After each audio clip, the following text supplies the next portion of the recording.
King of the streets, living in the shadows where the real G's meet. Got the game on lock, every move is elite. Survival of the fittest, ain't no room for the weak.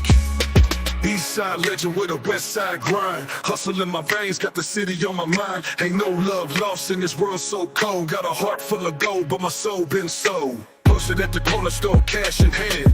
Brothers on the run, cause the cops don't understand. We just try to make it in this land of the free. But freedom ain't free when you trapped in the Detroit gangster. King of the streets, living in the shadows where the real cheese meet. Got the game on lock, every move is elite. Survival of the fittest, ain't no room for the weak.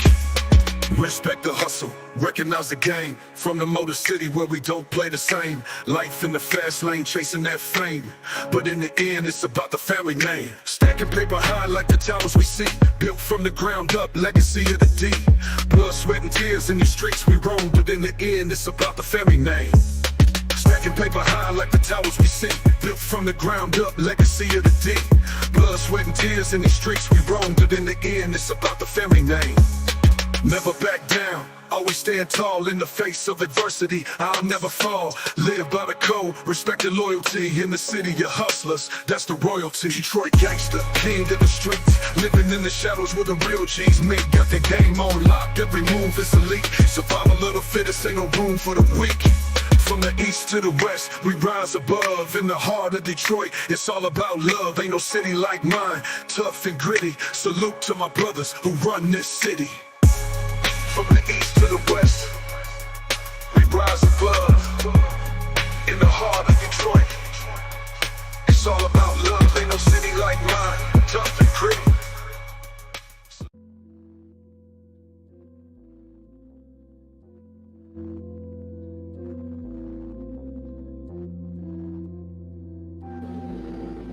What's up, y'all? What's up? What's up? What's up, y'all? What's happening? What's happening? What's happening? Christopher J, what's good, my G? Chilling, man. What's up, fam? How you feeling? Oh man, it's all good. It's all good. Getting ready for this WrestleMania, man. Yes, sir. The road to WrestleMania is going to start early. We normally start at Royal Rumble, but we're going to start it days after SummerSlam. We're going to work our way up there, man. Well, the crazy thing is, I always look at Royal Rumble as like the precipice to what to expect to comes with WrestleMania, but it's everything that happens in between. The backstage politics, the audience reaction, old characters coming back, gimmicks being repraised and stuff like that. But before we get into all of that, what's your history with wrestling? How long you been following wrestling? Too long, as they would say. I'm going back to, what was my first WrestleMania that I saw? It was WrestleMania 15, the one with Tyson, with Mike Tyson as the special enforcer. That was my first WrestleMania. So we going way, way, way back. So the 40 just passed. So you're talking about 25 years of Oh, wrestling. Jesus. I have one show under my belt, and that was a WCW show that happened here in Detroit long time ago. During the Me and a trade? home, huh? You said during the trade? Yeah. This is a long time ago. This is when Goldberg was still hot, and me and my homeboy when we was little, and he got a signed autographed Goldberg picture still to this day in his drawer. But yeah, I've been involved in wrestling. I remember the old Smoky Mountain wrestling days. Watching that on TV with my dad and shit like that. And then I really got invested into wrestling during like the Attitude Era, WCW. That was my shit. TNA, that was all of those like different little federations and stuff like that. But once I start breaking down how this thing happened with Vince McMahon and the territories, that's when I really got invested. Especially when Dark Side and Reign started doing their stuff. Yeah, that was the good stuff. But let's give a shout out to the people really quick. Yvette Marie is in the building. What's going on? So we still having earthquakes. What up, That's not Yvette? good. E Black is in the building. What's poppin'? E Black, what's going on, my G? Is Hulk Hogan still canceled? Is Hulk Hogan still canceled? That is a real good question. I'm not gonna go as far as to say canceled anymore, but you still gotta look at him with the side eye, but like, what you trying to say? What's good? What's going on in your personal life?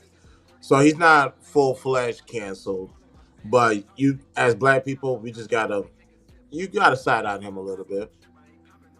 What happened with Hogan? Is this about the race outburst thing he had? Yes. See, Uh, two things happen with that.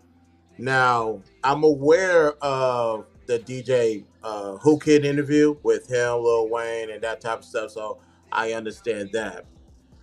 And then the audio leaked or something going audio leak with his friends, wife. It's some typical backyard stuff. I say whatever y'all Caucasians do in the country is y'all business, not mine.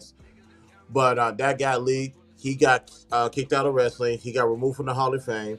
He was gone for I don't know how many years, and then they reinstated him. I think that was a Vince McMahon call. Would that happen now? I don't think so. yeah, well, Vince is pretty much out of the company now, right? Yeah, he's gone. He's gone. Yeah, because Triple H is pretty much leading everything, and Shout Vince out is to going Triple. through some. Yeah, shout out to my man Triple H. Vince has been going through some legal troubles, some serious legal troubles, and I don't know how much we can talk about that, but we're gonna leave that alone. Just say we'll pray for Vince. Hopefully, he get up out that situation, but I don't know, $12 million. bro. $12 went missing. That's all I gotta say. Hey, You ain't gonna misplace $12 million, and you gonna keep your job? Nah, even a billionaire lost his job for misplacing twelve yeah, million dollars. A billionaire, look, ladies and gentlemen. yeah, that's more than a six-figure man for all y'all space talk people. Oh yeah, yeah, man. April Carter is in the building. In the building, she says, That's "Can my we get baby, John? Can we get John Cena out of here for being so damn corny?" John Cena lady, just recently retired. ladies and gentlemen. John Cena announced at Money in Bank he will be retiring. WrestleMania will be his last hurrah. He will be appearing at Royal Rumble. He will appear at Elimination Chamber. But WrestleMania, Las Vegas, John Cena's final match. But you already know how that goes. Every time they say, "Oh, it's my final match, I'm retiring," the next thing you know, last year we got Undertaker to show up out of nowhere and choke slam the living hell out of the Rock. Well, he's well, no. Well, John Undertaker been retired for the past couple of years now. That was a special moment that just had to happen. So he's still retired. He's not about to come out, put on his dead man clothing, and still wrestle. His last WrestleMania match, albeit through the pandemic, was him versus AJ Styles in that Boneyard match, which is actually, honestly, I'm not a fan of wrestling in that format, but the way they shot that and how they was able to storytell throughout the whole entire match, that's the best I have seen to this day. I have yet to see any matches to replicate that or live up to that standard. Undertaker and AJ Styles hit it out the park. Well, I got one, and it's one that's always been, and a lot of people list it as the perfect match. I really don't list it as the perfect match, but the energy that was in that building from top to bottom, which will always be my favorite wrestling match, is two of them actually. One was Hulk Hogan versus Ultimate Warrior, which the energy in that building was just stupid. I believe Even it. though, yeah, even though the Andre the Giant Slam is a big thing, that Hulk Hogan Ultimate Warrior thing was a big deal because they was really trying to give Ultimate Warrior a push, and Hogan was just not going for it. But Right. then the Hogan versus Rock match happened. Even though Oh it yeah. was the most, yeah, even though it was the most untechnical match ever, just that stare down, the entrances, how it went throughout the match, how they actually called it on the fly without even actually having to communicate too much. The back and forth, the drama with it. That was man. Because I'm we never thought that match would ever happen. Nobody from that no, generation to still yeah, come up into the prime, into the modern generation, and still, I could go back and look now because I didn't appreciate it. Hulk Hogan looked good for his age and for his body. He looked yeah, great. yeah. He was in Because I his can look back 50s. now, but like, oh, I did not Yeah, appreciate the idea of older folks, and I'll yeah. throw Ric Flair in this too. Older Mm. folks can still go out there and still put on a show with their bodies looking the way that it did. So I gotta give them I don't put enough respect on that match, but I need to. Yeah, man, it was dope from start to finish. Everything in between, especially because like you really look at like the behind the I love behind the scenes stuff when it comes to wrestling. I love Hmm. wrestling talk. But when they was talking about how it is that pretty much they knew Rock was leaving to go to Hollywood, and they pretty much wanted to just give Hogan a win. Hogan was like, "No, we got to send him off the right way." And I know Hogan get a lot of flack pretty much selling the show to where he can be the winner. But he did a damn thing for that. Oh yeah, Moo Moo, what's going on, my G? Yes, I am a huge wrestling fan, Moo. Huge wrestling fan. What's going on? But yeah, the way he sent The Rock out that building that night, man, and then he came right back. I believe it was in I can't remember where they went that Monday. Oh, they But were when he still got that, there. They was. I think yeah, there was. It was still in Canada. You were still in Hogan country. yeah. So when he got that 15-minute ovation, he couldn't even Yep. speak. He couldn't even pick up the microphone. Still But got yes, goosebumps right there. Yep. yeah, it was dope. But now, and I, rest in peace to my man's Bray Wyatt. But now the Yes, Wyatt sir. family is moving up. Did you see the trailer when the Wyatt family came out? The new one?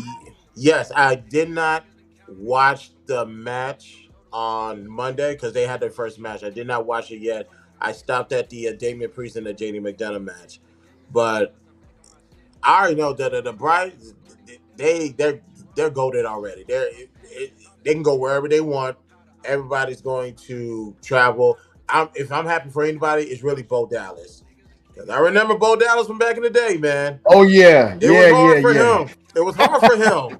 yeah. I, Rep Cummins. I don't know who to fully blame that because he had the Bo leave play before he got into WWE. Oh, but it's like, you can't put this man on.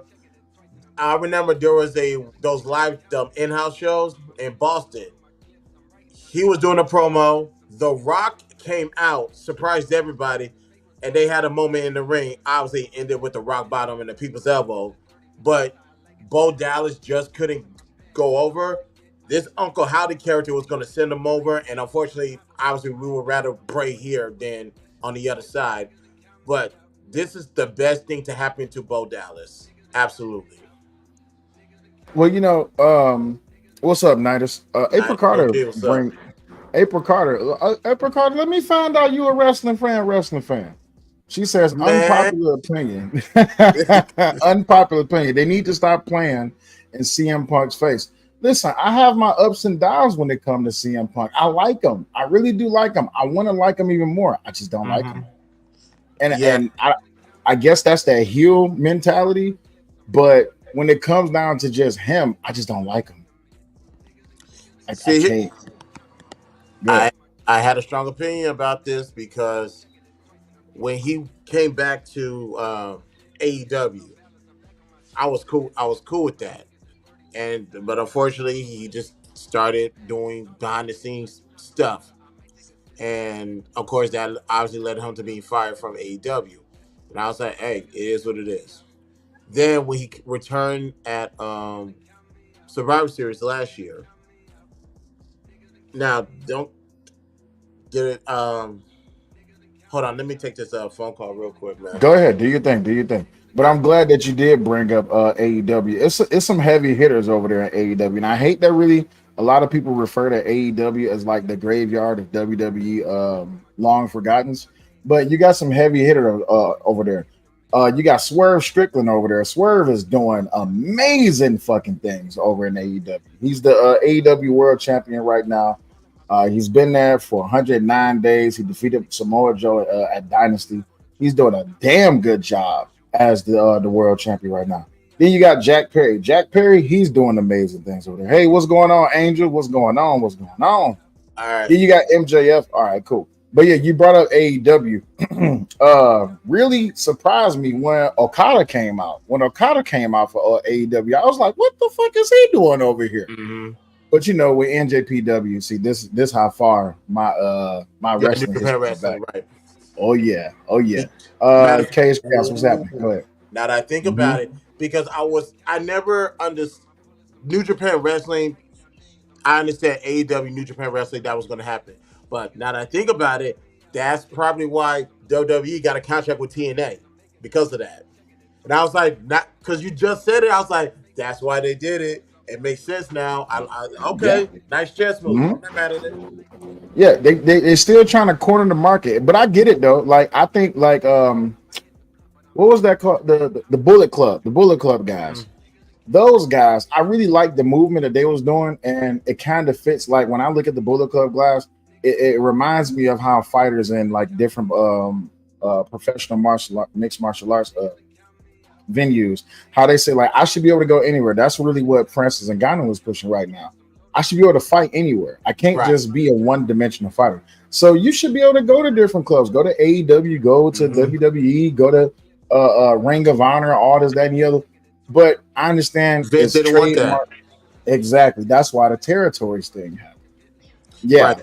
Vince did not want that because Dean Ambrose, John Moxley wanted to wrestle in other promotions, which he has done in AEW.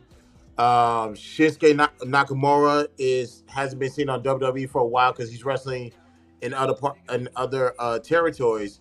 So that was a Vince thing, and now that Triple H is running things, hey, I'm okay with it. 1,000%. Mumu says AEW needs to do an NWO type storyline and gimmick with some former WWE guys. Let me talk to you about NWO for a second. When NWO came out, that was the hottest thing motherfucking movie. I Right. think they beat out Vince. They beat out everybody on TV for quite some time. But the problem with NWO was you do too much all at once, way too fast. And Mhm. the Generation X, and I want to compare them to NWO, but it's really kind of hard to do that because NWO was so over the top. But they just went too fast, too hard, and then contracts, money. Bret Hart came, and when all of that good stuff happened, then Sting, Goldberg, you had way too many hot guys in one space, but you didn't have an alpha dog. You didn't have a top dog. Other than in WWE, you had your Undertakers, you had your Stone Colds, you had your Psycho Sid was still wrestling during that time, right? Mhm. Right. And you had The Rock. He was coming up out the Nation of Domination. I think this is when he was like starting to transition over into just The Rock. And you had all those guys over there. It made for good TV, but NWO they got too hot too fast. That So that mhm. and just the direction that Turner and the execs of WCW. It's how can I say this about them? Bischoff, Yeah, Bischoff was a problem. yeah, Eric Bischoff. Yeah, I'm going past Eric Bischoff. I'm just talking like really the behind the scenes, like the actual people, the execs who ran the idea. It's like they lack directions when it came to certain storylines, pulling the trigger on certain characters. Like I still don't forgive. Let me not say that word. I don't forget how they did Goldberg. Like to kick off the NWO, how they did Goldberg to relinquish the title. A taser is what took him out. That's how you know Yep. now we're lacking creativity in these storylines. It And wasn't just that too. I'm sorry, I didn't mean to cut you off. Go no, ahead. go ahead. No, it wasn't just that. Regal pretty much got rid of Goldberg. Rick, Regal pretty much when he pretty much exposed and listen when Goldberg came in, I think they said he had like a perfect record of like 100 or something matches, no hmm losses, and he looked the part, he could play the part, couldn't wrestle worth shit, but right. yeah, we getting to that Apex, we getting to Can You Dig It Harlem Heat. Listen, let me tell you, but when Regal came, like he didn't play no games. Like he understood what was in front of him, and he had to just let him know, like, listen, this is a business, but I'm still the prince. Don't fuck with me. You see what I'm saying? And when he got exposed by William Regal, I think that kind of hurt Goldberg.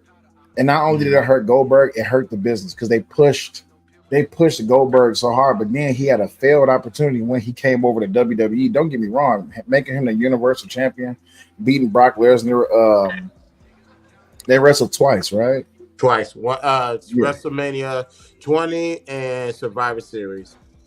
Yeah, Survivor Series was like a 14, 15 second match. Didn't even do nothing. Not yeah. Oh yeah, It was a squash match, but it was a great squash match because no It one really saw that coming. No this one. is I didn't even see that coming. yeah.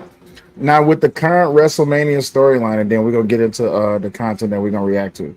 Right. You know the thing that they got going on with Roman Reigns and Cody Rhodes. Now we understand how that got broken up with the introduction into the final boss, The Rock.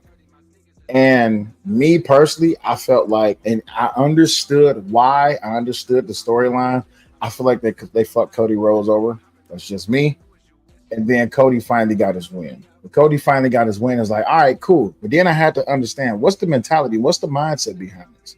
Mhm. Cody gets the win now. Who does that set him up to face? Do we get a rematch with Roman? Do we get Cody and The Rock now? What are we pushing for? Where are we going? What do you think? With the bloodline, there is going to be a Roman Reigns and Cody Rhodes down the road. I don't think it's going to be at this WrestleMania. I do believe they are going to um, incorporate a final boss in Cody Rhodes matchup because right now you don't. That's what it's looking like, but we're a little bit too far out because you got The Rock, you got Roman Reigns. He just beat Solo Sikoa this past Saturday in a Bloodlines room match again, which he's now 2-0 in Bloodline rules match. But what they're gonna have to do is start looking at the roster and start building these people up to face him because honestly, the best people that for him to go up against is on Raw. Damian Priest, Gunther, and people remember 2 years ago I said if there's two people you need to invest in, it's Damian Priest and Gunther, and look what happened. And look what happened. So you have those two on Raw that's going to battle it out. You don't want to put them against Jey Uso. It's just that you're not building up any more talent. Now, I see what you're What's wrong doing. with Jay Uso? Not right now. Oh, come on, Not man. Jey Did you Uso. not Not see that Jey pump that Uso he versus got? Cody Rhodes. Yes. No, not absolutely not. What? No, no. And I like Jey Uso. Not now. Right now, I do not know. I have no clue what they're doing with Jey Uso. I'm not gonna hold you. I really don't. He's about to lose some level of steam. So what I see right now for Jey Uso is to get that Intercontinental Championship from Braun Breaker to keep some heat it because honestly, him and LA Knight was about to fizz out real fast. And they didn't win a championship. They say to LA Knight, they need to say Jey Uso, go give him a belt. But right now, keep them away from Cody Rhodes. They're not ready. Yeah. Hey, baby. How you doing? Hey, Rob. Hey, baby. All right. So I completely disagree with you about Jay Uso. That man got heat. All right. That man, he's on fire right now. Everywhere he go, when his music pop, he got the whole crowd into it. They cheering him on. He got a head full of steam right now. He's on man, he's trailblazing. And when I watch him wrestle, I wish he was a little bit more technical with his wrestling, but he know how to work that crowd. And to me, that's always been the type of fan that I came up under. I came up under wrestlers who knew how to work that crowd. If you can get that crowd going, oh man, we was on it popping. We was good. That's why I think that's why you have the Steve Austins, you have the Rock, you got Hulk Hogan. Hell, I can go back in the old school days. Hell, you had Ric Flair, Brody, all of these people. They knew how to work the crowd. They can move the match to where the crowd could understand it, to where it didn't have to be long and drawn out. You see what I'm saying? But Mm-hmm. yeah, Jay Uso, man, he got that stand. But Damian Priest, though, you're right about Damian Priest. Damian Priest, he got that rub. He got the rub because he met with the Undertaker. I just watched that interview recently, and the Undertaker's really giving him tips, and he's actually keying in on it. He's not just running away with it. He's actually keying in on it and working on his craft. That's what's going to make him a great wrestler. Yeah, he's good. Yeah, Damian Priest is going to be fine. I like the because when he won the championship, it didn't surprise me. I wanted to see what it was going to. Were you going to keep him heel or anti-hero? Which they need to Yeah, start coming up with a name for that. Or they're going to put him for a baby face. Now, he yeah, was transitioning into the baby face because Rhea Ripley, as anti-hero as she is, everybody loves her. Damon Priest was already going in that direction. yeah, So, and obviously physically they went through a transformation. So yeah, he's already there. He's yeah. already there. And I already told people 2 years ago. Omni, what's good, my guy? I already told Mhm. them 2 years ago. Him, Gunther, they're going to lead the way, and you just need to build around them. I'm gonna bring this comment up. Just go ahead and talk about it for a second. I need to step away for 1 second. Okay. Kevin Owens will be a good feud for Cody. Oh, that is a good Kevin Owens. Yes, I will agree with that because we all know that Kevin Owens tends to change, and when he is right there near a championship, he will flip the switch and go get that title, or at least aim to go get a title. So Kevin Owens is a good one. Honestly, well, I'm not gonna say I was gonna say Randy Orton as well, but right now, although Randy Orton and Gunther's gonna battle, Randy's right now just trying to put wrestlers over. But regarding Kevin Owens is a good one. But let's look at the SmackDown roster. Who we got? We got AJ Styles. I don't know who set this up, but thank you. AJ Styles, Andrade, they are building up. So these are good contenders for Cody Rhodes. Um, who we got on here? Yeah, this is not a. I like Carmelo Hayes. I don't care what nobody says. I am a full supporter of Carmelo Hayes. Yes, I know that first SmackDown on his first match on SmackDown, he botched badly, but I am a full supporter of Carmelo Hayes. So I do see that down the road. Oh, and see, I don't know you heard me, but he said Kevin Owens. That's a great idea. But on the SmackDown side, AJ Styles, Andrade, who we got? Carmelo Hayes. Who else? Who else? Obviously, anybody in the bloodline. And Montez Ford from Street Profits. Well, let me look at you said on the SmackDown side, right? Yeah, I yeah. Matter of fact, let me. already pulled it up. Let me go ahead and share Okay. this. So this is who we have on the Yep, I was just looking SmackDown at roster. that. Yep. Yeah, this is who we have on a SmackDown roster. You got Andrade on there, Angelo, Apollo.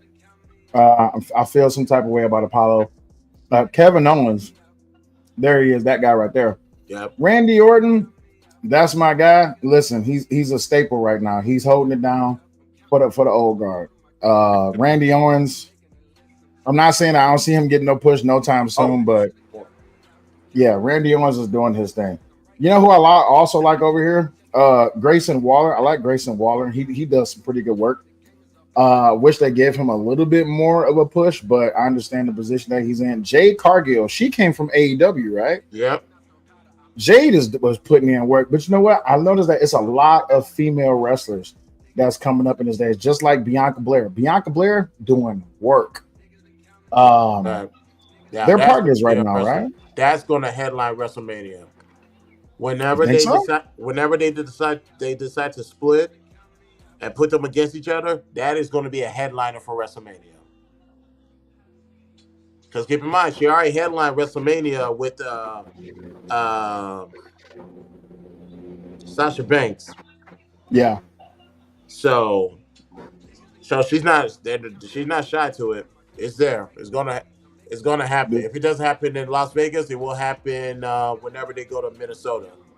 Yeah, this what I want. I want my man's LA Knight at the top. LA Knight, man, I love him, dog. I love him.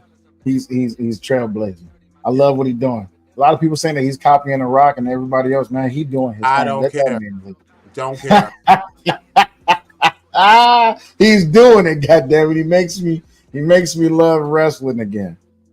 All right, so here's what we're going to do. We're going to go ahead and get to our content that we're going to be reacting to, and let's see what they got to say on the other side of the aisle. Yep.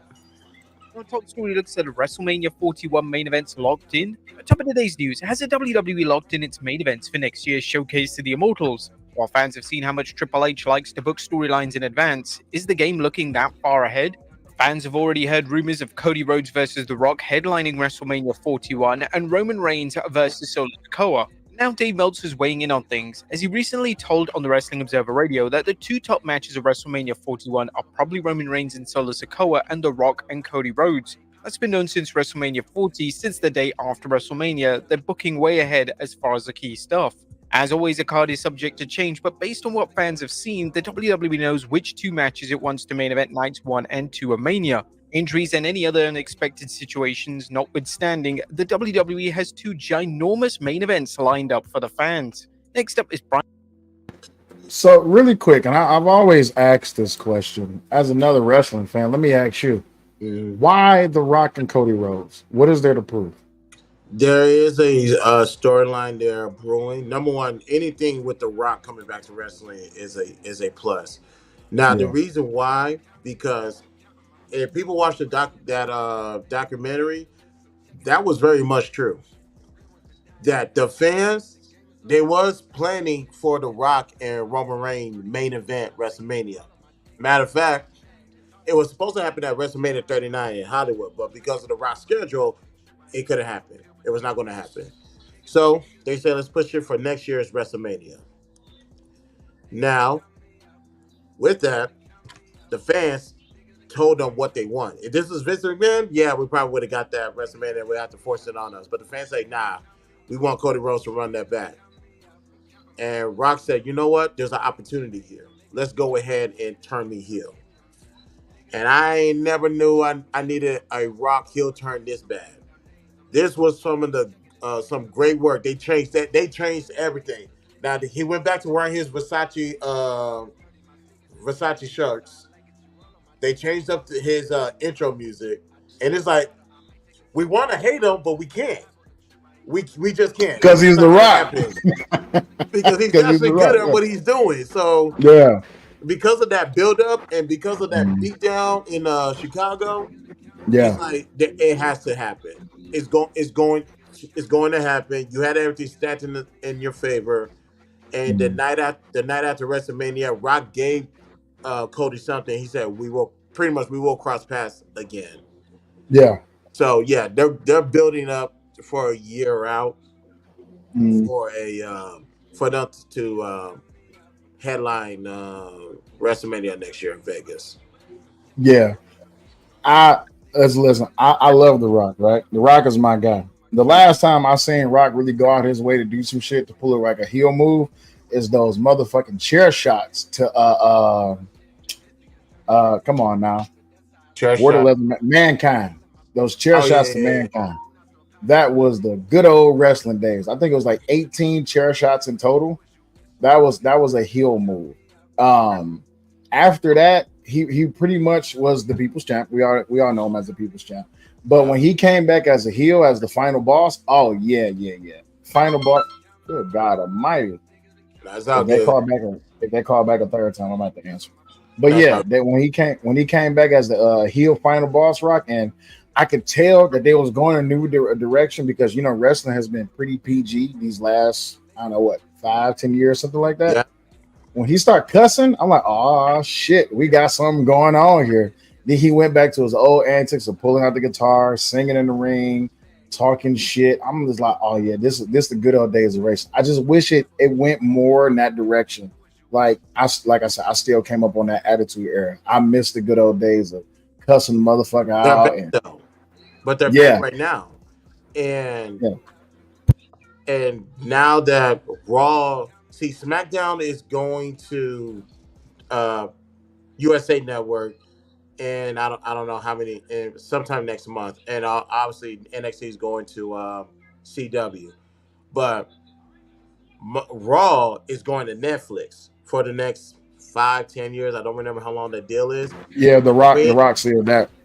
We're not, and they also said they're not censoring anything. and it's Netflix. How can you censor it?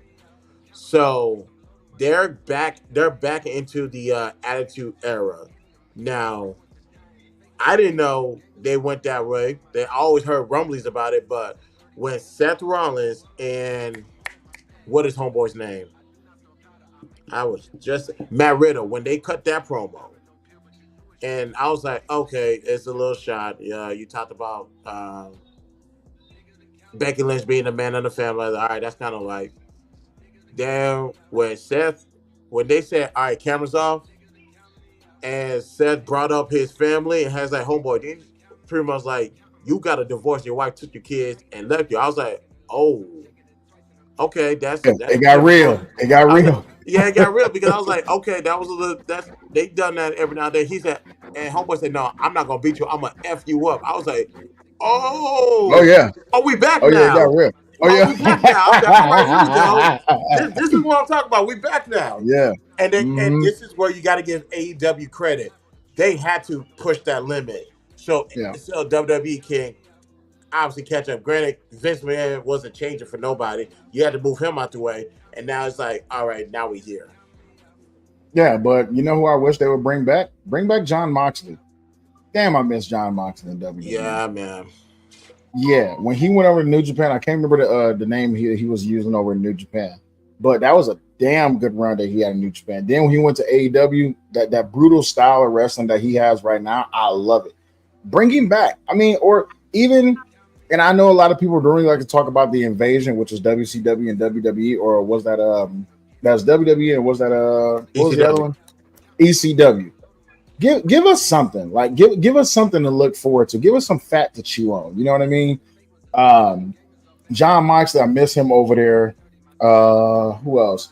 Adam Copeland. I still don't get why they let him go, but he's doing his thing over there in AEW. But as far as WrestleMania goes, man, that would be dope if Adam Copeland just popped out right at WrestleMania. Just give him a little something. You see what I'm saying? That last thing he did was like Rumble, then he did a couple matches was after there. that and stuff like that. I was You was there? Royal Rumble 20. I was there. Impressed. I was like, if we was to go back and watch, I could point out where I was in the crowd when that happened. Yeah. Because I was sitting down, just chilling. Then here comes number 21. And I hear was you think you know me. I hear a crowd reaction because it didn't hit me until I looked at the screen. It said Edge. I said, okay. I was like, Edge.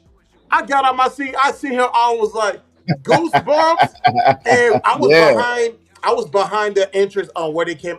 Behind the Titantron where they came out of the dugout. Dog, I promise you. I tell people this.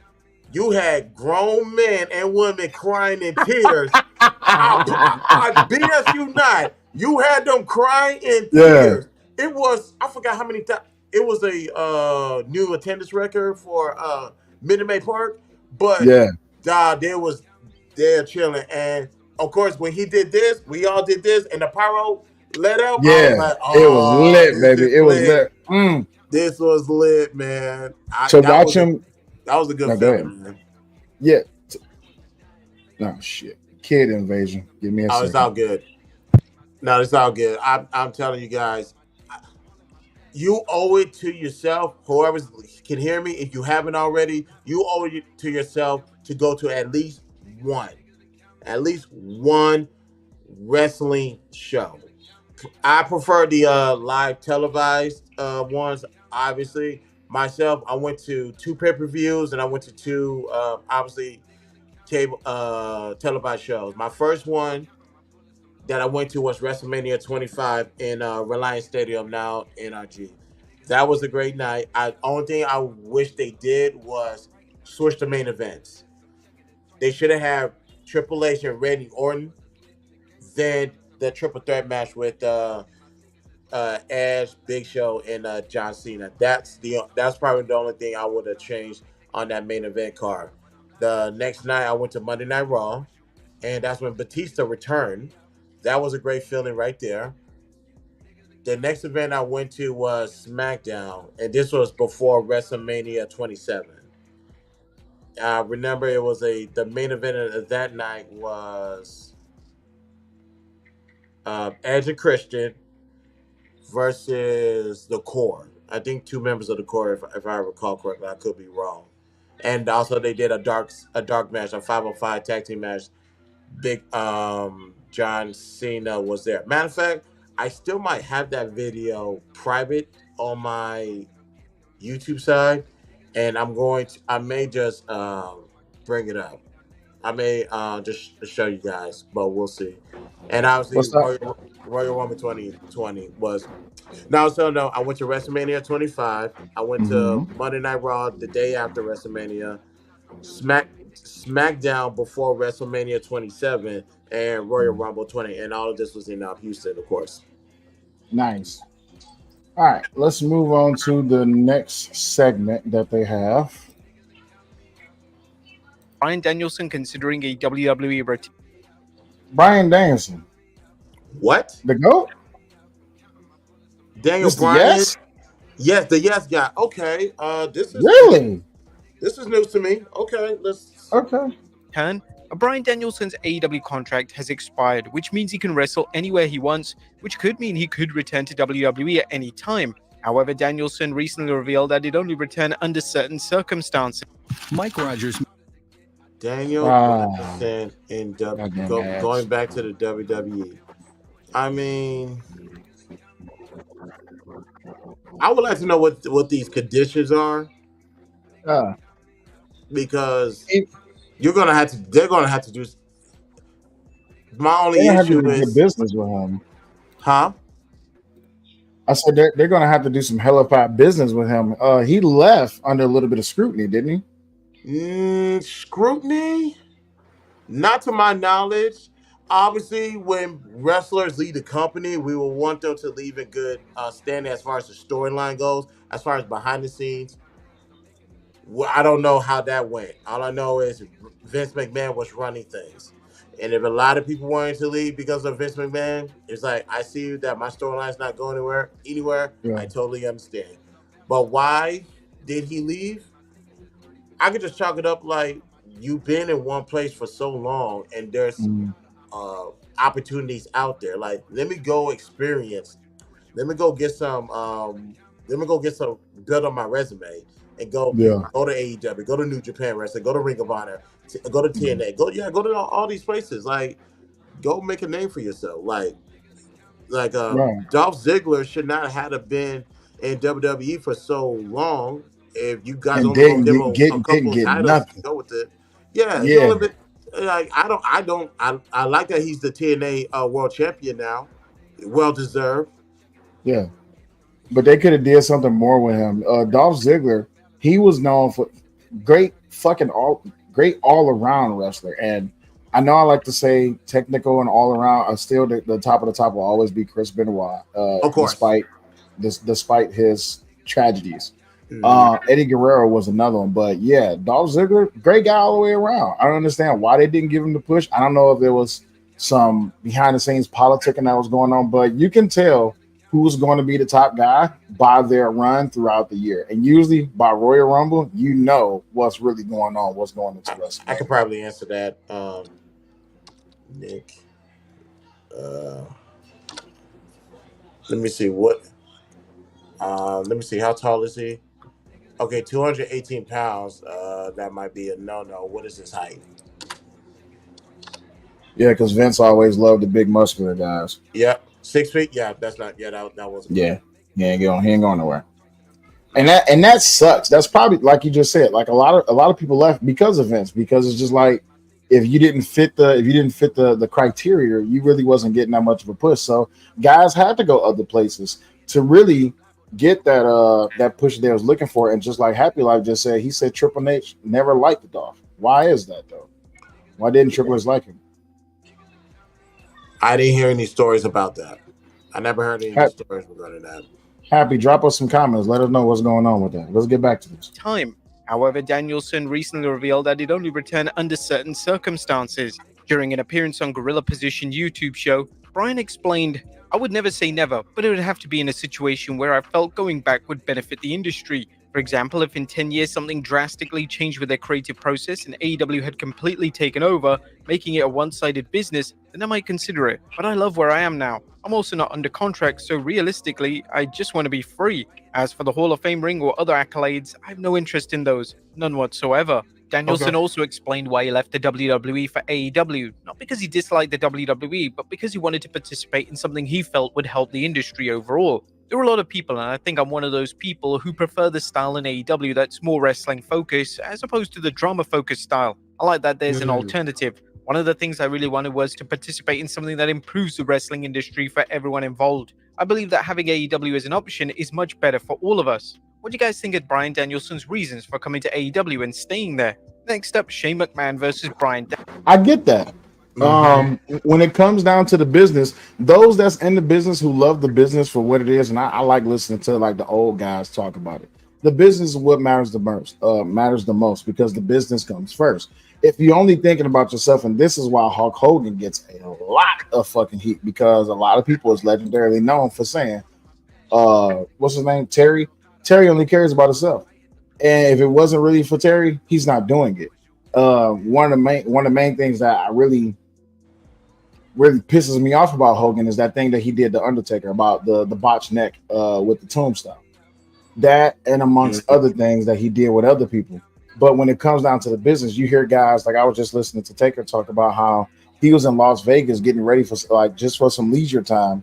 And Vince called him up, was like, I need you in California tomorrow. It's just like, wait, what? I done already booked and I'm set to go. But he jumped on the plane, redlined it straight to California. He was there to wrestle that night. You see what I'm saying? So when it comes to the business, I totally understand why Daniel Bryan is saying something like that. Was he at a peak in WWE with the Yes movement? Man, he was on top. Everywhere he went, that's all you seen was just the fingers going up and the yeses. But he probably seen something within the company that just made him go, I could do something else elsewhere, at least not for the company, but for the fans. So to grow the business. RNT, what's going on, G? I didn't even say hi to Alan West. Alan West, what's popping, G? With Daniel Bryan, Bryan Danielson, I have no problem with his response because he's a wrestler's wrestler. But I'm glad he said that. I don't care about the accolades. I don't care about the Hall of Fame. How am I going to push this industry forward? Because I'm a fan of the industry first. As far as the Hollywood, the glitz, the glamour, he said he doesn't care for that stuff. And you can see the change and the difference when.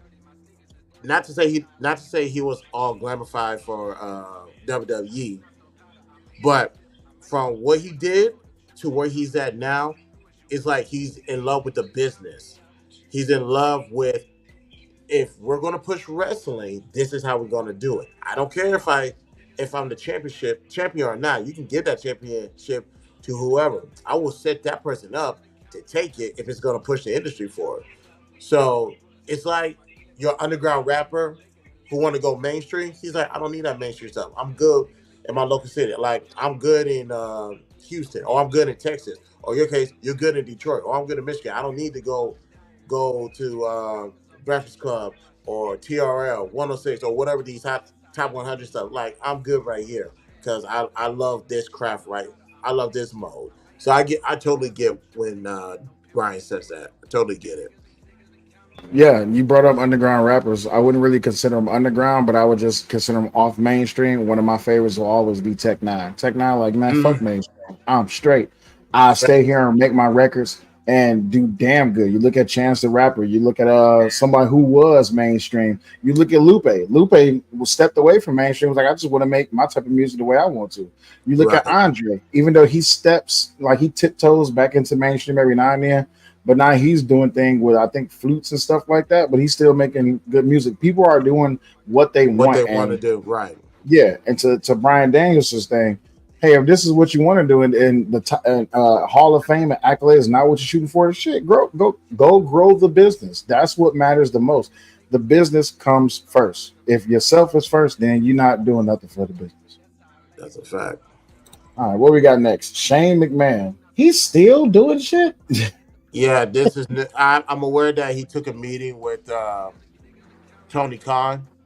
Okay. for AEW. Now, what? Nothing has been released since then. So, You know what happened last time? Shane went to go visit a different company. yeah, Yeah, he bought them. that is a fact. I don't think Yeah, does he got money to buy it. Maybe, but we'll see. I mean Tony Khan, he dumped a lot of money in the AEW, and what's my guy's name that came over from NJ to PW?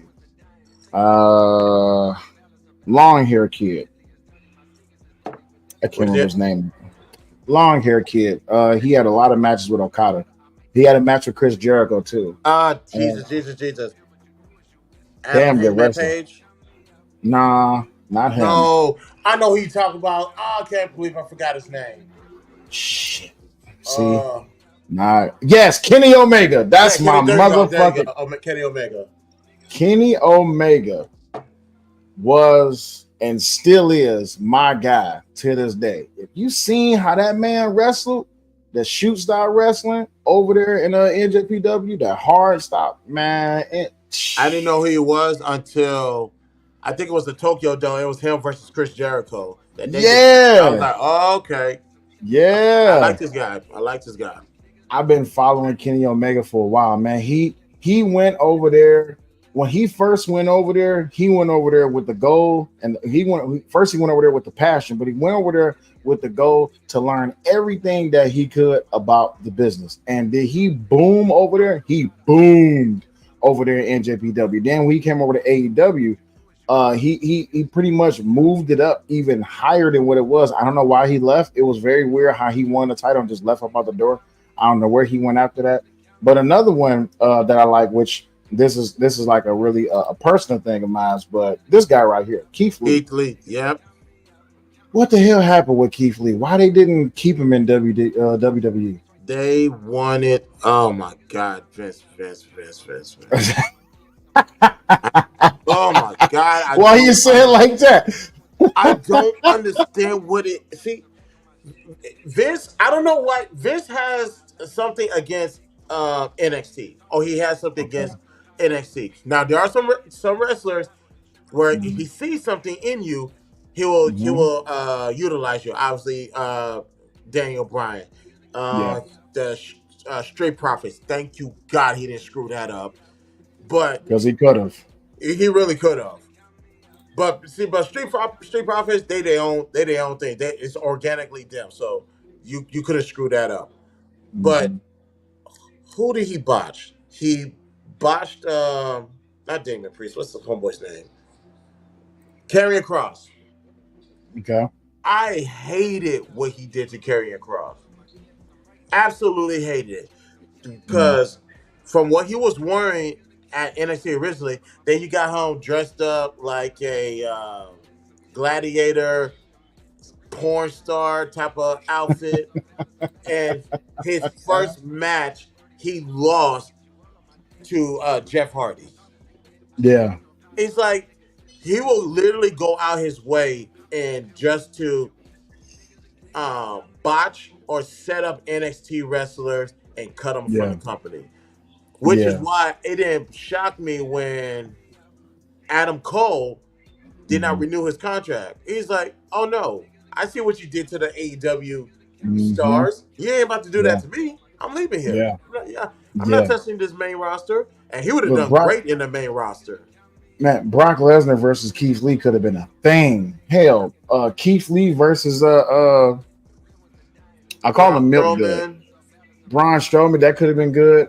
Milk Dud. Shit. Black guy. Omos. Big as hell. No, Oh, not almost. Bobby Lashley, sorry. Bobby Lashley. Keith Lee and Bobby Lashley. Hell, Keith Lee and the Samoan guy, Samoa Joe. That was good.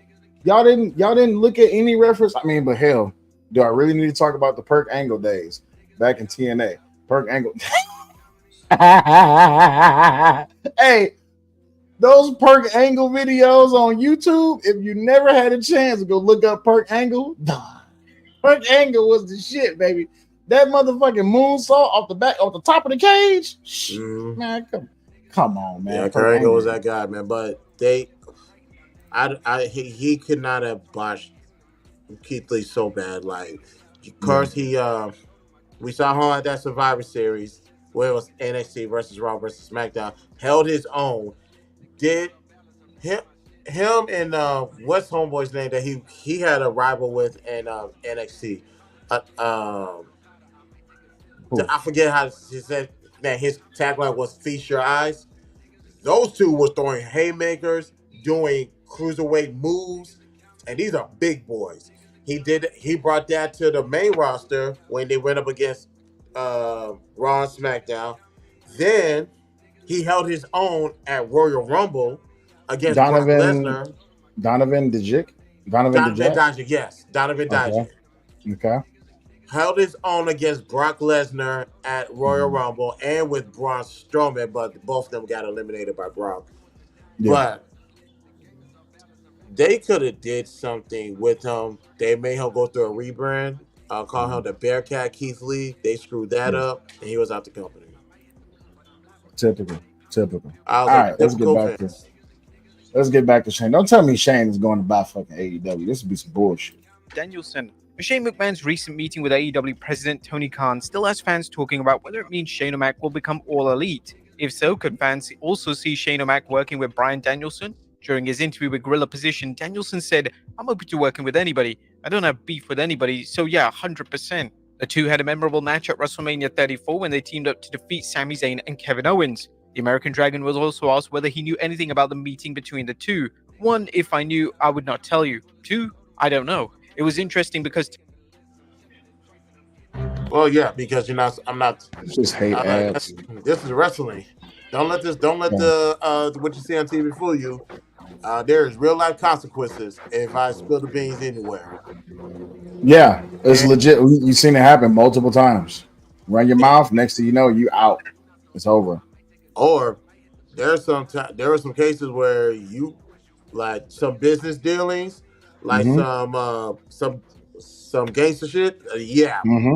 The Vince McMahon has been tied to some things. So like the wrestler saying I'm not saying anything. I will not be coming up missing behind y'all. So period. I'm not even answering questions. Yeah. Hell, it was back in the days where it was back in it. Well, you can't plead the fifth nowadays. They'll lock you up to what's that March? That's what do you? I'll be alive. That's okay. Lock me up. And look, I get 3 hots in the cot. Fuck it. Yep. I'm straight. I ain't got to worry about no bills. He said I locked me up. Hey, but I still need that thing we talked about. Right. Facts. But yeah, back in the day, that was like protecting the gimmick, protecting the brand, protecting the company, protecting the business. You couldn't lose no fight. And if you get into a fight in the bar, you better whoop his ass. Yeah, listen, if you get how the hell you the heavyweight champ and you get your ass whooped in the bar? Man, come on now, do I? Matter of fact, Vince, when Mark Henry went to the World's Strongest Competition, Vince told him, if you come back with anything besides first place, you ain't coming back. Don't come back. Exactly. And guess what? He came back first place. So, yeah. I'm really glad what they did with Mark Henry, especially when they gave him that spot in WrestleMania with Undertaker. Man, I was so proud. That it brought me back to the good old days. I ain't gonna lie, I was happy as hell when Ron Simmons won the motherfucking the title. When Ron Simmons won the title, I knew something. Like I go back and I watch the documentary every now and then, but Ron Simmons, like, if you look at this one kid that's in the crowd, he was more excited than me, and I won the damn title. But that really showed you that it was really ready to push certain politics so they can be able to get the fans more invested into the company. Right. But with it's a lot of different things that happens behind the scenes, and we probably gonna get into that in another show. Let's get back to this. Yep. Shane McMahon. I didn't say this, but I was like, yeah, I know the picture is everywhere. Although, to be fair, I'm not aware of a lot of things because I don't go on Twitter or social media and all that kind of stuff. Would you guys like to see McMahon and Danielson work a program in AEW, or should Bryan focus his limited schedule on other wrestlers? Next up, did WWE make a huge mistake with Roman Reigns? Roman Reigns' return at SummerSlam rocked the wrestling world as fans enthusiastically welcomed him back after disappearing after WrestleMania 40. However, one wrestler isn't sure SummerSlam was the right place or time for the original Tribal Chief's return. Booker T discussed the situation on his Hall of Fame podcast. I loved it, but I thought it was a little premature, man. I thought Roman Reigns could have used a couple more weeks off. I didn't expect it. It was totally unexpected for me. I did not see it coming. It was a pleasant surprise, though, seeing Roman back in the fold. Now, the biggest question right now is how the WWE can stretch things out if it plans to save Solo Sikoa versus Roman Reigns for WrestleMania 41. As we discussed, there are various ways to do, ranging from Reigns and Sikoa fighting each other through proxies to Solo and the Bloodline 2.0 injuring Roman and knocking him out of action. As fans saw with how things played out with Jimmy Uso versus Jey Uso, where the WWE waited from 2023 SummerSlam until WrestleMania 40 for booking their first match, it can be tricky dragging matches out. What do you guys think? Do you agree with Booker T thinking that the return was premature? Let us know in the comments down below. You think he came back too fast? I respectfully disagree with Booker T, and that is a GOAT, ladies and gentlemen. That is OG right there. I respectfully disagree. Matter of fact, I saw this coming. Now, obviously, God rest his soul. Jesus, what I can never pronounce his father's name to save my life. Roman Reigns' father passed away, so I understood. Like when that happened, I was like, okay, this he may not make it to SummerSlam. Like, give him time to grieve. But for him to return to SummerSlam is not premature, not at all. Sika NOA. Sika, yeah, Sika. Keep forgetting that. Rest in peace to Sika. Yeah. He the how they were setting this up, yes, he was coming. I called it. I was like, Roman Reigns is coming back to SummerSlam. Now, obviously, we will want him back in a full-time capacity because he's on and off. He'll work the main events, the main pay-per-views. But to bring him back after the crowd has literally been demanding it, you literally hearing people say, we want Roman. And you hear it loud. And I mean extremely loud. It's like, you cannot ignore this. This was the right decision to make. I wouldn't call it premature at all. I don't think this is gonna make it all the way to WrestleMania. But let him go through the bloodline, bring back Jimmy Uso, and let's see what goes from there. Well, people want that Roman and Cody, right? It's such a built up match. It's such a story behind the Roman and Cody thing, and they want that legit official, no interruptions, straight balls to the wall fight between Roman and Cody. That's been building up for quite some time, and with this is why when the whole Rock thing got introduced, I was like, do we really need to do this right now? But I understood it was for the business. It grew the business. It made the show. They did. It was in 3 days, right? It built the show. It built them up to a different temperature than what they was already at. But still, people really want that Roman and Cody blow it out the motherfucking park. That's what they really want. Yeah. Not this WrestleMania. It will happen. Yeah, because you're gonna have to break the tiebreaker now. Yeah, it has to be a third one. So how they're gonna set this up, I don't know. I will imagine a Hell in a Cell match, but this WrestleMania, I don't know who. I don't know who necessarily will Roman face. I just know it's not gonna be Cody. Got you. All right. Next up, big changes coming to NXT on CW. NXT will debut on CW on 1st October, and the WWE reportedly has some big changes planned for the first 2 episodes of the Black and Gold brand when it moves to its new home.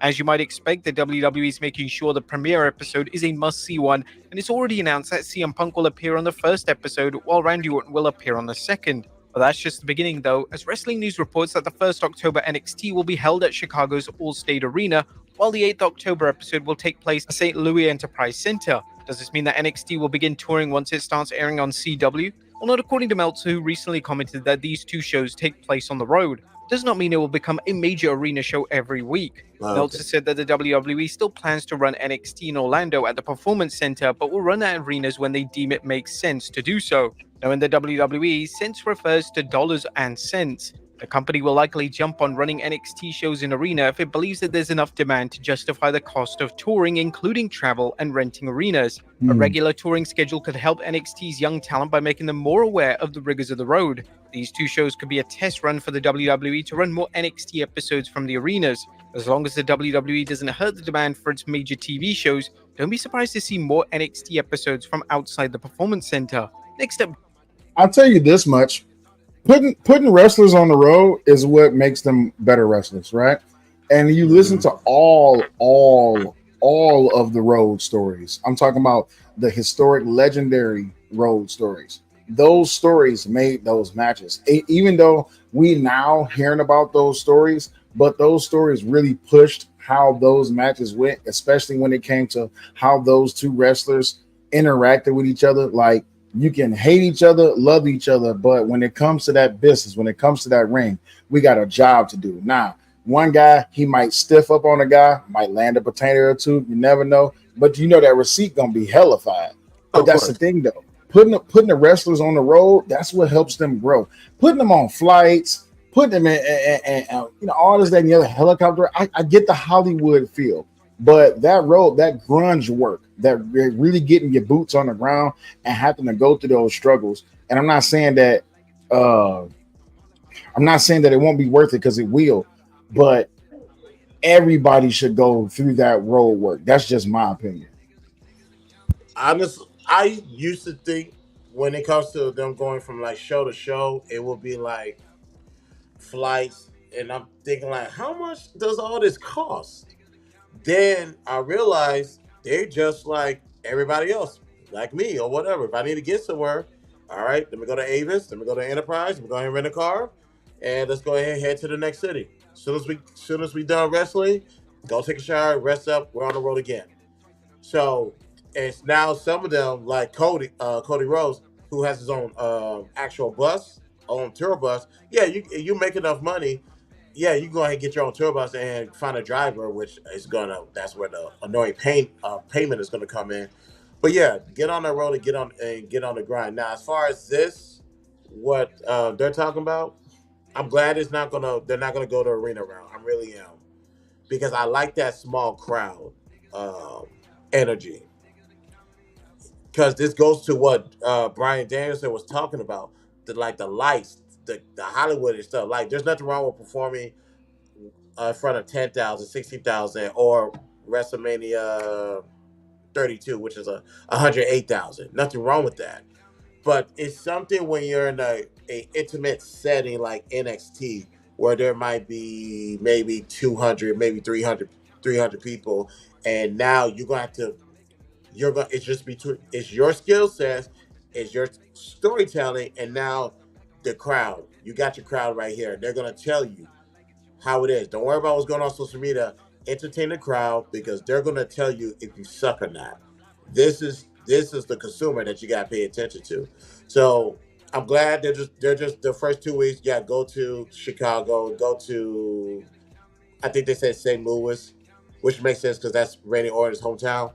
But get right back to the performance center and cater to that crowd, because they will ultimately tell you if you're good or not, whether you're a heel or babyface. Think about the old school days. Raw, Nitro, SmackDown. Those crowds was always big. Mm-hmm. You knew who was and who wasn't with Right. those crowds. But you look at the demand, especially with politics, world politics, inflation, all this other bullshit. Mm-hmm. I understand the smaller crowd size. Also, I understand that, remember, for a minute, WWE couldn't fill a seat. They had to black out sections and make it look like people was there, or certain camera angles they couldn't use. I understand the use and the need for the smaller crowd, but I also remember those big crowd days. Those big crowd days where at the end of the show you got 4 or 5 run-ins, crowds going crazy, TV goes off, they still there. Steve Austin hanging out for 5-6 extra hours, all this and the other. Yeah, Thunder was good shit too. But I understand the need for the small crowd. But you got to start out small to get big. I want to see them get bigger. It don't have to be an arena show. every 2 weeks, every 3 weeks, but give the people something to look at, right? You got to start putting asses back in seats and putting eyeballs on TVs. That's the way I look at it. And the best comparison I will give it is stand up. Mm-hmm. Uh, Obviously, Cav, Chappelle, Rock, they can sell out arenas and stadiums. That goes without saying. But it's something when they say they go to the comedy store and they're or there was one. I need to go back and watch this. Dave Chappelle did a special. Obviously, he performed in an arena, but he also went back to the club and performed again in front of that small, intimate crowd. Like, how can you? It's one thing to work 10,000 people. Can you work the people right here? Let's see how much you can get them invested into what you're doing, because you're technically a salesman. You got to sell them something, and whether they love your character or hate it, it's up to them. So you got to learn how to work that small room. A content creator you did a interview with, which you did a great interview with, which is Angry Man. He made a statement a couple of years ago. I believe it was last year or 2 years ago. I was listening to one of his podcasts, and he said, "So what if you got a crowd of? Well, so what if you got 800 viewers, 900 viewers, 2,000 viewers? Can you carry the same energy in the same show when you got 5 viewers?" And I thought about that. I was thinking about some of my favorite sporting athletes, entertainers, and stuff like that. And now that you just brought up Dave Chappelle, I remember I always listen to like podcasts like Joe Rogan and stuff like that, where they say that Dave can go to a comedy club and there's 20 people in the seat, and he'd go in there and do 2 hours and rock the joint. You see what I'm saying? Chris Rock, he would do the same thing. He would go in there, rock the joint. All these different great comedians are going there and rock the joint, but actually they love the smaller crowds rather than the bigger crowds. It's too much expectation. And if you convert that over to wrestling, I get what you mean. When you gotta go, it's different. Your performance is different when you're in front of a crowd of 108,000 and you're in front of a crowd of 300 people. You got less eyeballs on you, but you got more expectation. When you got that huge crowd, you can get away with some shit. You know what I'm saying? That is a fact. All right, let's get to. We only got 3 more things, and then we out of here. WWE makes changes again. Speaking of changes this fall, it appears that the announcement that Michael Cole is returning to SmackDown and that Get the fuck out of here. Why? Don't mess up a good thing. God, what is wrong with y'all? What the hell does he need to come back for? For what? This serves no fucking purpose. Hassan says, this might be off topic, but what you guys think of 2-night SummerSlam? I hate it. 2-night SummerSlam? Go ahead, Chris. I'm gonna let you get it. It should only be for WrestleMania. Like I have an idea why he did 2 nights, because it's like I lost all this money. We had to do it for the pandemic, and now that it works, why stop a good thing? I think they just need to keep that for WrestleMania and leave SummerSlam, Survivor Series, and Royal Rumble for that matter, because that's coming up next. Just leave it at 1 night. I want to speak to the 2-night SummerSlam, but I'll just leave it at 1 night. But Michael Cole, what the fuck is you coming back for? I don't know. Lee, I like Michael Cole and Pat McAfee on Raw. Yeah. I also like Corey Graves and Wade Barrett on SmackDown. Leave it the way it is. If it's not broken, don't fix it. Leave it the fuck alone. Pat McAfee, I love that guy. Very entertaining, highly energetic. He knows what he's doing. Even in the situations where I see him call some spots and I was like, "What the fuck is you saying?" But he can still wrap it back around. Michael Cole, what the fuck do you need to come back for? Stay your ass over there with Pat. Let Pat be the energy, and you do your thing. Right. Him going to why? And I don't hate the guy. I just hate the guy. That's the best way I can explain it. Well, ESPN announcer Joe. I don't hate him. I just hate him. It's just like the guy that's all The guy who pretty much claims he came up with the idea for the Montreal screw job. Everybody hates him. He's the one that did the whole New York rules announcement. What is his damn name? Give me a second. Now I gotta go find it. Yeah, I don't know that name.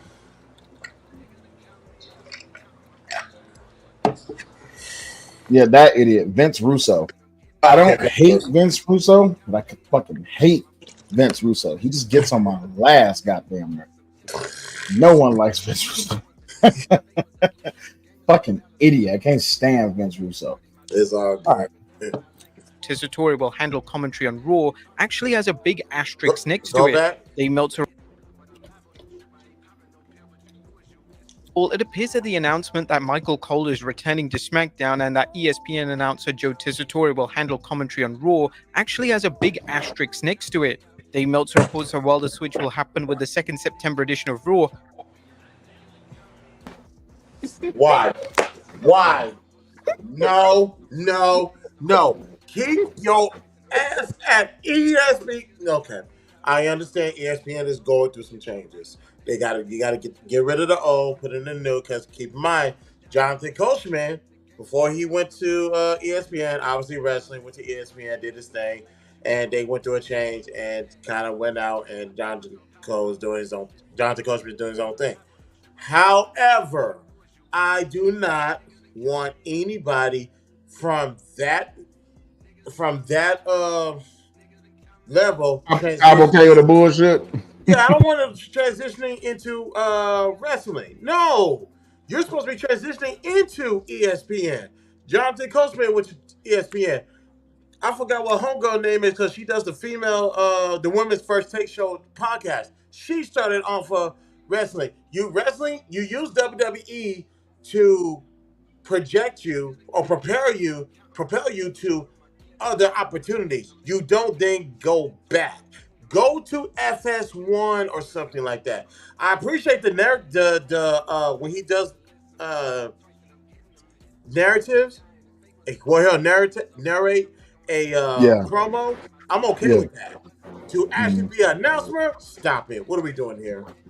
I mean, you do know the bush. I'm pretty sure you know the bush that ESPN is going in right now. I think they pretty much grab him for straws on this one.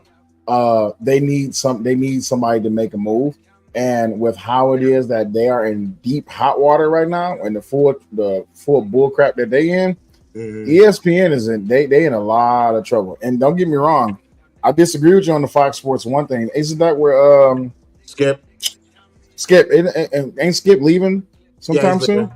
Yeah. What? All right. So this is off topic, and we'll run through this really quick. What's next for Fox Sports 1?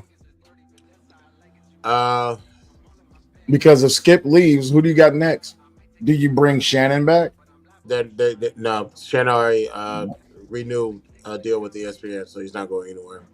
All right. So who's next? You put Michael Irvin up there? If the brothers, they're gonna have to change. I don't know. I'm gonna have to say no. You're gonna need a new crowd. Well, because right now you have a conservative audience, so you're gonna look for an audience around our age range. You need to find some conservative folks who will do that, like who can keep people entertained.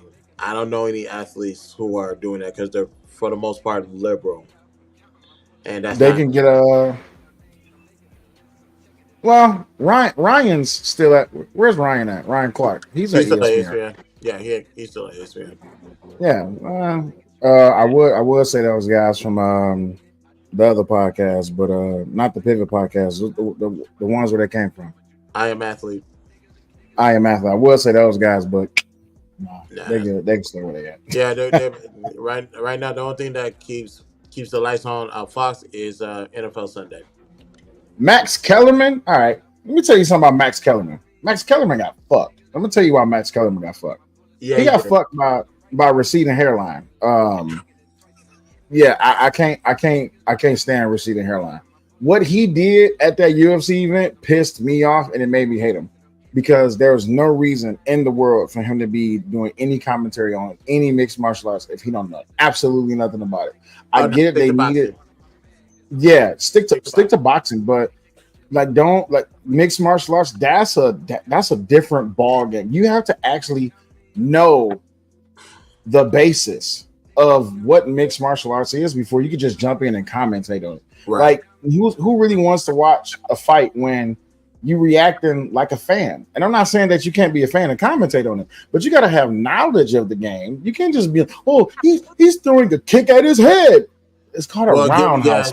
You see, because you gotta give him. We're gonna get back to the video. You gotta give him time. Now, obviously, boxing is his thing. He knows boxing inside and out, and obviously football, basketball, baseball. That's a given. But I do agree. You do need to put Max Kellerman back on TV. That will ultimately that can help FS1 to put Max Kellerman on TV. Yeah, we got to talk about that in another show too. Let's get back to this. Things will be much different when the Red brand moves to Netflix in January. Meltzer notes that Tessitore will move to SmackDown while Cole returns to handle play-by-play on Raw. This musical chair's approach to the WWE's announce team is nothing. I had to sit back. But I still, swear I hate that. no, it's all good. But man, it's like I don't like the man, keep the commentary team the way it is. Joe Terenzi put him, but his skill set may call for him to not do interviews, but we'll see. Yeah. In this case, moving Tessitore to Raw is likely a way for the WWE to see how he handles calling the matches and giving him a crash course in how to provide commentary for wrestling. While it might seem similar, sports announcing and wrestling announcing are different, and some experienced sports commentators have struggled when calling wrestling. Yeah, This is a true fact. This has fact. happened multiple times, and it's made me turn wrestling off. Honestly, I'll be honest with you. A lot of people that they brought in to just call the matches made me just turn the TV off. As soon as I seen, oh, you commentate? No, let me go ahead and turn this shit off. You know what I'm saying? Right. I don't remember who this guy was, but they was trying to see who will be the next announcer on Raw. He sucked so bad they got rid of him. I do not remember his name. I hated hearing his voice when he yelled. He literally sounded like he touched kids off camera. That's Mark Madden. Huh? Mark Madden. Mark That Madden. guy. I can't. Man, he sucks so bad. I'm like, no, get rid of him right now. Y'all remember when Power, they changed the theme song? That's the equivalent. Get him off of TV. That's how bad it was. Get his ass off TV. Mike Adamle. Me. Yeah. Hey, listen, when they changed that Power theme song, I'm like, why am I watching this shit? That Power theme thought was the shit, though. Every time that motherfucker, that was my shit. All right, let's finish this. Although this is speculation on our part, the WWE may want Tessitore on Raw because he'll have 3 hours to hone his craft. Hopefully it works out so the WWE doesn't have. You mean 3 hours of fucking up a show? No. You're about to bust this Netflix deal. To find a new put him at NXT. or WWE. Something. Network. Next up, Braun Strowman shares some sad news. Braun Strowman's former Wyatt family faction friend Eric Rowan is back in the WWE, but sadly the monster among monsters hasn't had much time to reconnect. Strowman discussed this during an appearance on Busted Open Radio, saying, "Unfortunate 2 of us are gone. That's one of the weird things I like seeing Rowan back, and we really haven't talked too much just because everything's going on. We're busy and stuff, but it's just not the same. It's not the same in the locker room." Braun also discussed whether he'd like to work with or against the Wyatt Six. As scary as it is, as much as I'm trying to stay away from it, it's cool to see them because I have a lot of fond memories in those dark times in my life. I think on and remember because there was some positives. This lost kid that came into the business that necessarily didn't want him here, and 3 brothers reaching their hand out and pulling me all the way. Now, it's a shame that the relationship between Eric Rowan and Braun Strowman is now a lot different due to the passing of both Bray Wyatt and Brody Lee. But would you guys like to see Strowman involved in the Wyatt Six somehow in a storyline? Maybe even possibly joining the faction down the road? Let us know in the comments down below. And finally, to be honest with you, I would love to see him back in the Wyatts. That was some good shit. And man, when they announced that Bray Wyatt passed away, I'm like, I just seen him. What was his name of the movie? Twisted Sister. Abigail. When he, yeah, Sister Push that- Abigail. Yeah. Yeah, when he did Sister Abigail and fucking Undertaker talked to him, I'm like, oh, this shit about to go to a new level. Next thing you know, he's dead. I'm like, wait, Passing what of the happened? torch.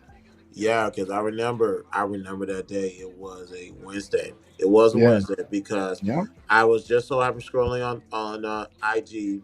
World Star reported it said Triple H tweet that he passed away, and I immediately ran home and fired up a stream, and we did a tribute to Bray Wyatt, and that still shocked me to this day. It's like, come on, from leaving to for Vince. I'm gonna keep Vince out of this because I'm trying to keep Vince out of this. Leaving to coming back the way he did, and it's like, oh, he was about to get the push of a fucking lifetime, and well deserved. Now, I wanted a little bit more out of that match at Royal Rumble between him and LA Knight, but it was a nice match that lasted about 10 minutes and all the stuff that happened afterwards. But it's always going to be rest in peace to Bray Wyatt, rest in peace to Brody Lee, Luke Harper, for those who don't know. And I honestly hate that. I get what Braun is saying. I get it. It's just not the same, man.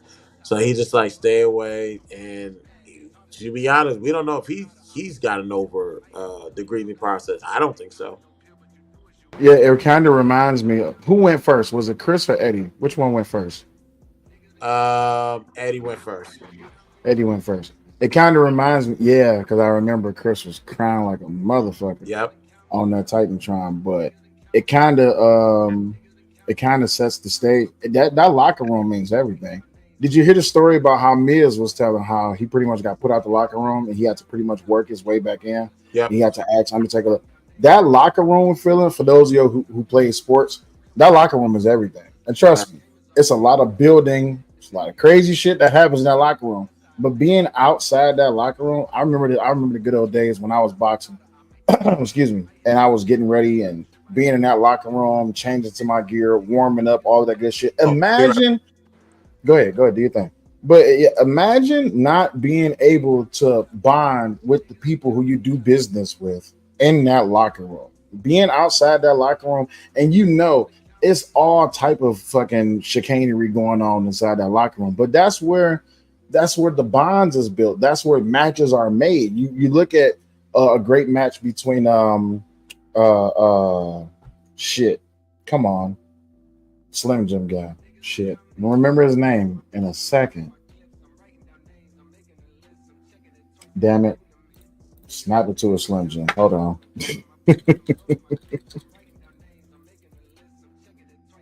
Macho Man Randy Savage. And I believe that was Steamboat that he had a match with.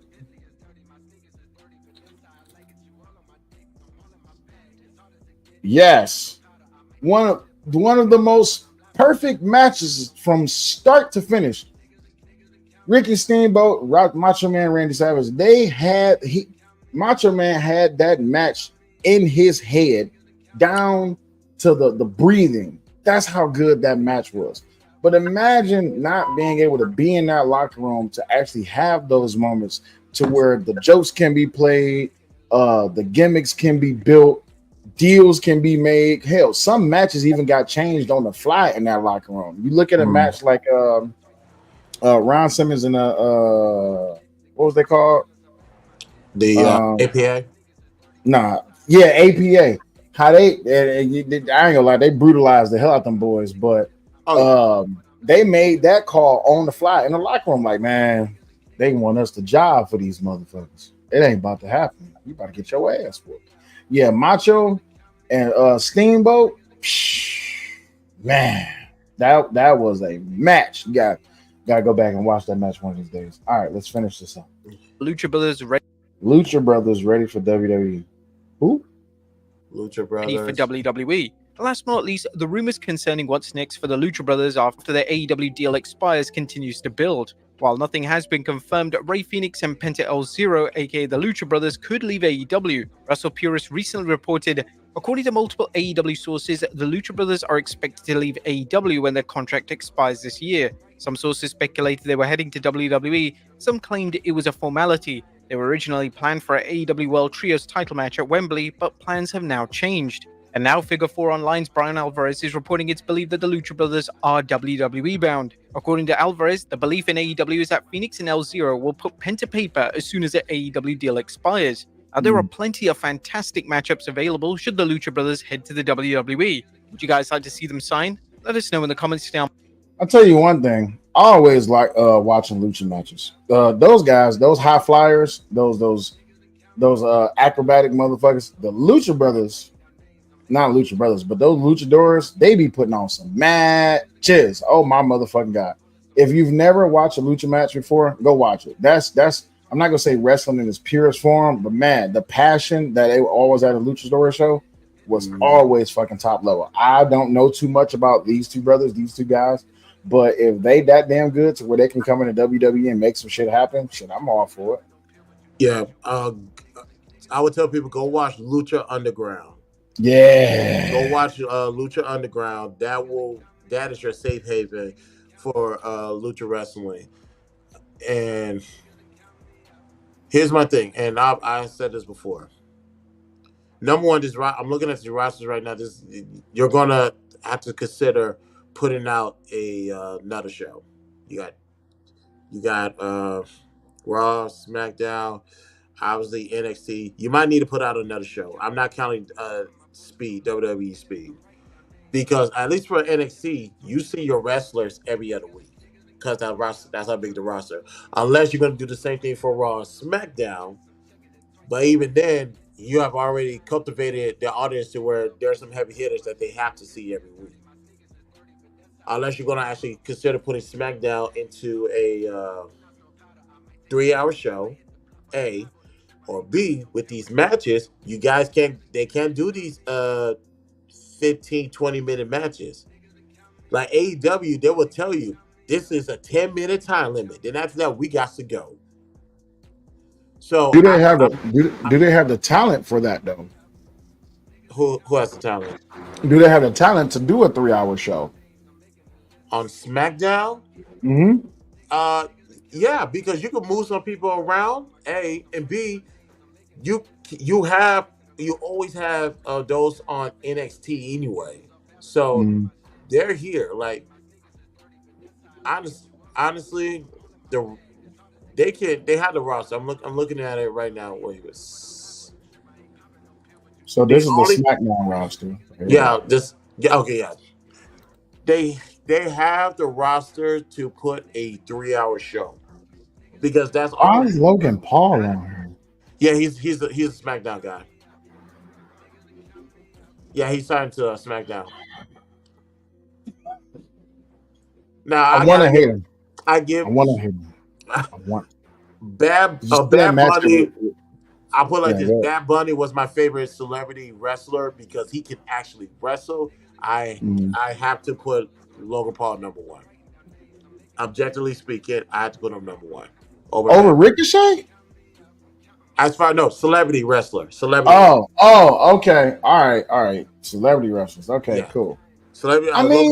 Logan Paul right now is probably the greatest celebrity wrestler of all time. I gotta get that to him. Yeah, he's doing. Listen, I'm not gonna cut him short for what he does. He does Wally World. What's going on? He does damn good. Like for him to come in and do the small things that he did, and I understand that it was a push to really get the younger crowd, to really get the younger crowd back into the business. But for what he's been doing, I understand that he hurt himself pretty damn bad, but he fought through that to continue on to even do another match and stuff like that. That match that he did with Ricochet, I can't even hate on it. He did good. His business outside of the wrestling business, I would say that it can, if not would, hurt him. But his antics, although I get how it can add to it, and I don't want to see Logan in my own mind as a heel type character, but I can see how his outside antics adds to his value within the business, within the ring and stuff like that. Just wish he was a little bit more mature about it, just being honest with you. Switchy is a little bit more mature. Other go ahead. You have something? No, I understand. Um, Nia Jax, she gets a lot of hate, and if Nia Jax would just stop hurting people, like if she stop hurting other wrestlers, she got a lot of weight to throw on. And I'm not She's slanderizing 300 her. pounds, and I'm not being disrespectful when I say that. No, that's not. She's 300 pounds, ladies and gentlemen. She's out of her own mouth on the microphone. She is actually 299 pounds to be exact. Yeah. So yeah, I'm sorry, it's gonna happen, but I'm happy for Nia Jax Yeah, because I am. Vince McMahon's per usual screwed that up. No surprise here. But go back. I tell people go back to what do you call it? Go back to King of the Ring, King and Queen of the Ring. That King and that Queen moment of where the she was crying. Oh, I know why she was Yeah. crying. I 100% know why.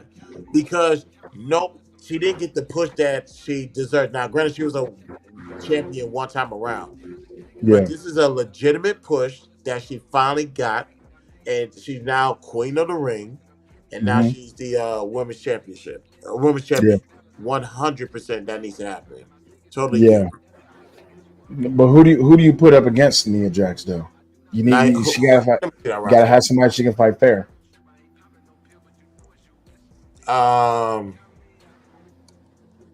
Let me see. Which one was it showed off their strength? Was that Jade or was that Blair? One of them lifted Both up. of them. Ghost Jay Strong as hell. Cargill by Yeah. herself, and they on the same roster too. So, yeah, Yeah, but you gotta have somebody who can really go with Nia Jax though. it's definitely Jade, and it's definitely Bianca Belair. Black physicality. Now, also keep in mind that's only they physically get caught by her. Other than Yeah. that, you better use the Rey Mysterio playbook Yeah. against Nia Jax. Mm-hmm. So It's a lot of things. It's a lot of things that can happen with it. right, they can definitely throw a storyline because right now you got Tiffany Stratton as your second hand, so that's going to work out perfectly. Now the question is, who do you put up against her? Obviously, Bianca Belair, Jay Cargill, Piper Niven, and we saw Bailey pick up Nia Jackson powerbomb her. I was just about to say that she power bombed her. Now, again, it's the Hulk Hogan and the Andre effect. We all seen the hand go on the knee. You're not picking Hogan up unless he wants to be picked. I mean, you're not picking Andre up unless he wants to be picked up. Right. And you're also not picking up Nia unless she wants to be picked up. Unless you just a beast and you like Jade. We got. Then I'm gonna need to go back and watch that footage when Jay Cargill by herself picked her up and threw her out the ring. Picked up Nia? Yeah, go back to no, don't play that video. Don't play that video because WWE will. Yeah, I'm not. I'm just typing it up so I can look it up myself. Yeah. Damn, she did pick her up. Mm-hmm. By herself. That was her debut in WWE. And I said WWE, and I told them like, I don't know what y'all doing with Jay, but if y'all don't premiere her at Royal Rumble, we finna look at y'all sideways. It was the boss style too. The boss style. She just walked up in that thing, lifted her up, and just tossed her with ease. A smile on her face. God damn. Now hold on. Here's my thing. Did she jump? Yeah. See, here's the thing. Like I said, you're gonna get a little something, right? As I'm watching it, Nia gave her a little something. But see, that's the thing. And but that's still 300 pounds though. And she almost had a little wardrobe slip there too. But I missed up. Was it Mark Henry? Oh no, it was Big Show. Big Show was talking. They were sitting at a round table and they said, "Who's the strongest guys that you ever came in encounter with?" He was like, "Listen, I'm gonna just tell you straight like this." He like, Mark, I felt like a baby. Mark can walk me around. He was like, but one guy who I didn't really, he like I felt he had me, but when I knew he had me, which was Come on, we just talked about him. No. We just talked about him. His retirement match is coming up. John Cena. Oh, John Cena, yeah. John Cena. He and even when you watch his workout videos, look, John is legit. It might be a little bit, some juice in there, but John Cena is legit. But yeah, WrestleMania is about to be exciting this year, man. I really appreciate y'all stopping on by. You got anything else, Chris? Nah, man. I appreciate you for making sure that we got this done because, like I was telling everybody, it's not that I forgot about Wrestling Wednesday. It's just we're doing a Wrestling Wednesday channel. I'm just taking my time with that because I just want to make sure that we do that right, and we're going to premiere it on Survivor Series. So we're going to do a watch party Survivor Series. I just have to take my time with Wrestling Wednesday because I love it so much. I want to be respectful to it, and I want to make sure that it's done right. So I didn't want to just come back out and just do anything, especially with my limited technology. I want to make sure we did it right. But Sal said, man, let's do this. I was like, you know what? Fuck it, let's do it. So I appreciate you, man. Thank you. I want to pick up Wally World's comment really quick. He said Piper. I don't know too much about Piper. You know anything about her? Yep. Piper Niven is legit. She could definitely hang. She could definitely hang with the heavyweight. With Nia? She can hang with Nia. That's gonna be. They could store it. They could now. We never had two big women just go at it before, so that has to happen. So we could see what their storytelling does look like. Piper never did face Jade, not Jade. What is her name? Bailey at a Clash at the Castle. That was a good match. I didn't have a problem with that. So right now she's like the second hand to Chelsea Green. Okay. So they're kind of like keeping her in that role. But when it's time for her to break out and be a women's champion, she could definitely do that. Now you got Nia that opened that door. You're gonna have to give it to let Piper Niven touch that goal eventually. Most def. But yeah, man, we're gonna be doing Wrestling Wednesdays. We're gonna try to do it every Wednesday.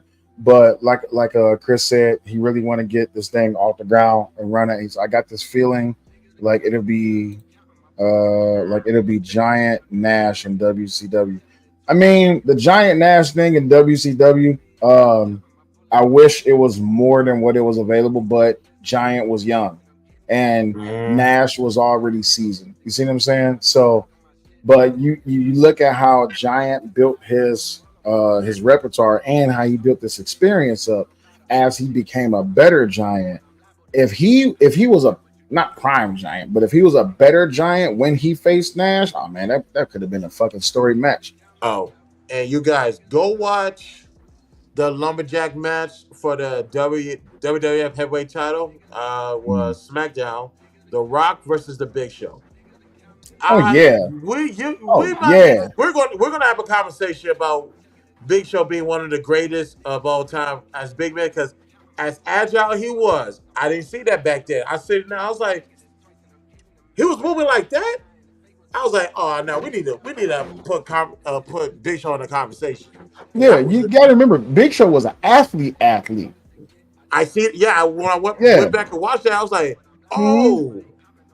Yeah, Big Show was a mover. Because of, I don't want to blame Vince, because of inexperience. I'll just say that. Because of inexperience, and it really took for Stone Cold and Undertaker to really tell him, like, bro, you need to start acting like a fucking Giant. Like, you letting way too much, like, go. You see what I'm saying? But once he started getting into that role of the Giant, you knew he took command of some stuff. You see what I'm saying? But that lumberjack match, man, you got to remember, at one point in time, Big Show can do a pop-up. Like, he can be on his back, he can kick his feet up, and he could jump up onto his feet. He was a big dude. I think I saw that before, yes. Yeah, he was a big dude. He was very agile. It's just, he let too much of himself get steamrolled over, and he wasn't really getting used the way he should have been getting used. But then later on in his career, especially when he came up with his gimmicks, like the big punch and all this and the other, yeah, man, great guy. One of my all-time favorites that we had to talk about next show was Kane, though. I know a lot of people really don't want to consider him as a big guy, but Kane Oh, he was It- 100. Yeah, I don't debut know who. I don't know Kane, who said he wasn't. Shit. debut Kane, that big motherfucker. Yeah. When he came out with that one arm out, I'm like, God, that's a big motherfucker. But then when I seen him move, I'm like, oh, he a small dude in a big dude's body. That is a fact. That is a fact, and we're gonna the Yeah. greatest big man athlete. We need to have that conversation because when you see Omos, Mhm. that's what I thought I was seeing back then. Then when I went to go watch it, I was like, oh no, oh Mhm. no. I was like, Mhm. I said, Vince, I think you might have missed something here. Not to say you totally misused Big Show, but I'm just Yeah. saying you might have missed something. Yeah, most definitely. But all right, y'all, we about to go ahead and get up out of here. Appreciate y'all stopping by. Deuces. See y'all next week, Wednesday, Yep. unless we just have like a little spot up show. We want to talk about some wrestling shit. You never know what happens because in the world of wrestling, you never know what happens to that happens. But see y'all later, deuces, y'all. Holla at you. Peace.